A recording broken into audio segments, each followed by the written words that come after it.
முத்தமிழறிஞர் கலைஞர் அவர்களால் எல்லார் வீட்லயும் கேஸ் சிலிண்டர் இருக்கு, அடுப்பு இருக்கு. அவர் தான் முதல் கேஸ் அடுப்பு கொடுத்தாரு. இப்ப நீங்க அதை தடை பண்ணீங்கன்னா தேர்தலில் பின்னடைவு வரும், நமக்கு ரொம்ப மோசமான தோல்வி வரும்.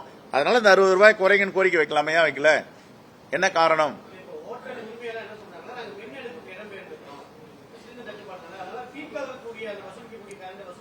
சார் மின் அடுப்பு போறதுன்றது வேற. அடுத்த கட்டத்துக்கு அவங்க நகரத்தான் செய்யணும், வேற வழி கிடையாது. இது மாதிரி இருக்கும்போது என்ன பண்ணணும்? மின் அடுப்பு மின்சாரம் இல்லைன்னா என்ன பண்ணணும்? விறகுக்கு போகணும். எவ்வளவு பின்னுக்கு தள்ள முடியுமோ தமிழ்நாட்டு மக்கள் அவ்வளவு பின்னுக்கு தள்ளிட்டு இருக்கு ஒன்றிய அரசு, அதுக்கு துணை போகுது அதிமுக. நாங்க கேட்பது எல்லாம் தேர்தல் நேரத்தில் கூட ஏத்துவீங்க. பட்ஜெட்ல நிதியில அறிக்கையிலே தமிழ்நாட்டை மறந்துட்டீங்க. தமிழ்நாட்டுக்கு எவ்வளவு நிதி ஒதுக்கினாலும் பாஜகவுக்கு தமிழ்நாட்டில் இடம் இல்லைன்னு நிதி ஒதுக்கல. ரைட், இது எதுக்கு இந்த 60 ரூபாய் சுமையை வைக்கணும், 114 ரூபாய் 50 பைசா சுமையை வைக்கணும்? ஒரு 2 இட்லி போய் சாப்பிட முடியாத சாமானியர்கள்.